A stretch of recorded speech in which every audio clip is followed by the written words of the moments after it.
रात की खामोशी में कुछ आवाज़ें सिर्फ सुनाई नहीं देती, महसूस होती हैं, और कभी कभी वो महसूस इतना गहरा होता है कि ज़िंदगी ही बदल जाती है। साल था 1994। जगह ब्रिडलिंगटन, ईस्ट यॉर्कशायर, इंग्लैंड का एक शांत और खूबसूरत शहर।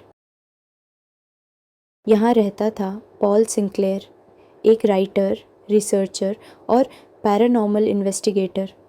पॉल ने हमेशा अनएक्सप्लेन्ड चीज़ों में दिलचस्पी रखी थी, लेकिन उसे क्या पता था कि एक दिन वही अनएक्सप्लेन्ड चीज़ उसके दरवाजे पर दस्तक देने वाली है। पॉल और उसका परिवार एक पुराने बड़े विक्टोरियन घर में शिफ्ट हुआ था। 3 मंजिला घर, लकड़ी की सीढ़ियाँ, दीवारों पर पुरानी तस्वीरें और चारों तरफ एक अजीब सा सन्नाटा। पहले कुछ हफ्ते तक सब कुछ सामान्य था, लेकिन फिर एक रात कुछ ऐसा हुआ जो समझ से बाहर था। पॉल अपने बेडरूम में था। आधी रात, बाहर से आती हवा खिड़कियों को हिला रही थी। वो गहरी नींद में था। तभी अचानक उसकी नींद खुली। वो कहता है, मुझे लगा जैसे कोई मेरे कमरे में है, कोई मुझे देख रहा है। पहले तो उसने सोचा कि ये उसका भ्रम है, लेकिन फिर कमरे का तापमान बदलने लगा, हवा भारी हो गई, और फिर उसने सीढ़ियों की दिशा में कुछ देखा। वहाँ से एक हल्की सी चमक फैल रही थी। वो रोशनी धीरे धीरे ऊपर आ रही थी।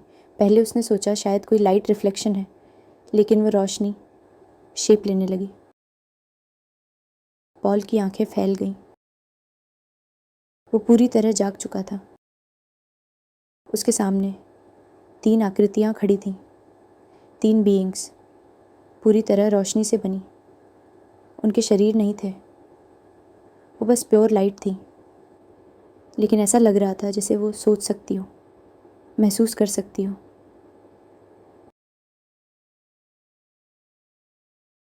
पॉल कहता है, दे weren't solid, they were made of intelligent light, like energy beings.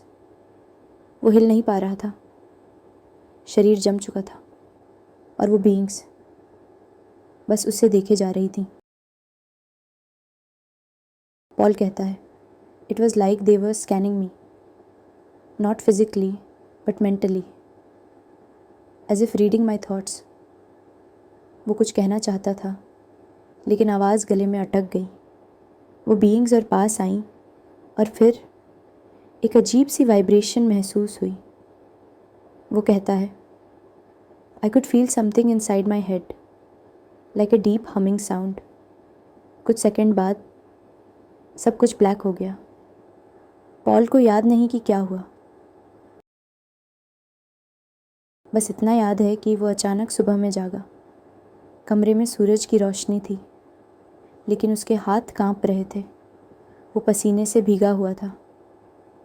उसने अपनी बाँह देखी।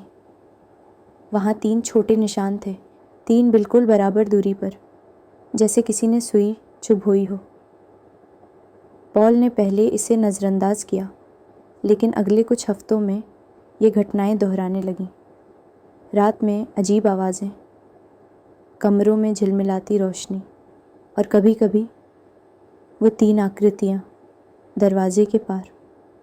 वो कहता है, they didn't speak, but I could hear them inside my head, telling me not to be afraid, but their presence was terrifying.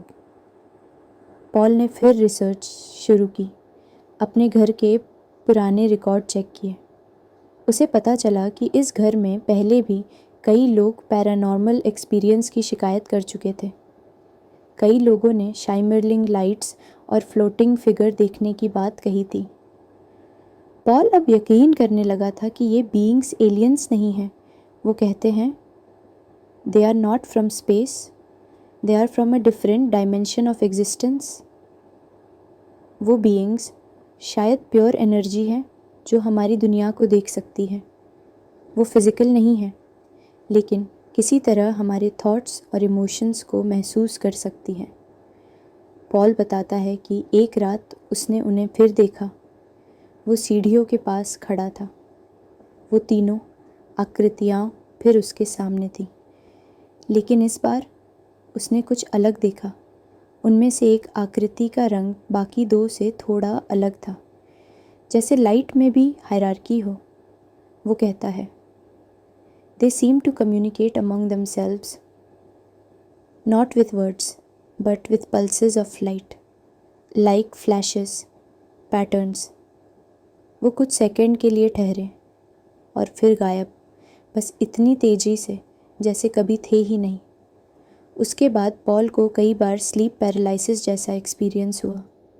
कभी आधी रात को जगा तो कमरे में वही हमिंग साउंड, कभी खिड़की के बाहर एक नीली चमक, कभी दीवार पर चलती हुई शैडो। पॉल ने अपने सारे एक्सपीरियंसेस रिकॉर्ड करने शुरू किए। वो कहता है, These beings don't come from the sky. They come through the mind, through consciousness. They are energy looking for understanding. वो मानता है कि शायद ये बीइंग्स इंसानों का स्टडी कर रही हैं, हमारी फियर, इमोशन, क्यूरियोसिटी सबको ऑब्जर्व कर रही हैं। वो कहता है, They feed on energy, not blood, not flesh, but the emotion we give when we see them. Fear is their language. Paul अब रात में वो हर आवाज़ सुनता, हर लाइट ऑब्जर्व करता। वो कहता है, They know when you are alone, they wait for silence and then they arrive. कई साल बीत गए, लेकिन ये एनकाउंटर्स ख़त्म नहीं हुए। वो कहता है, They visit less now, but I still feel them. Sometimes when the room goes cold suddenly, I know they are near. Paul ने इन बीइंग्स को नाम दिया नाइट पीपल, क्योंकि वो सिर्फ रात में आते थे और सुबह होने से पहले गायब। अब वो दूसरों को वार्न करता है। वो कहता है, If you ever feel that someone is watching you at night, don't look for a person, look for the light. क्योंकि वो नाइट पीपल आज भी यहीं हैं, कहीं ना कहीं, किसी के कमरे में, किसी के सपनों में, और शायद आज रात जब आप ये कहानी सुन रहे हैं, वो आपकी स्क्रीन के उस पार आपको देख रहे हो।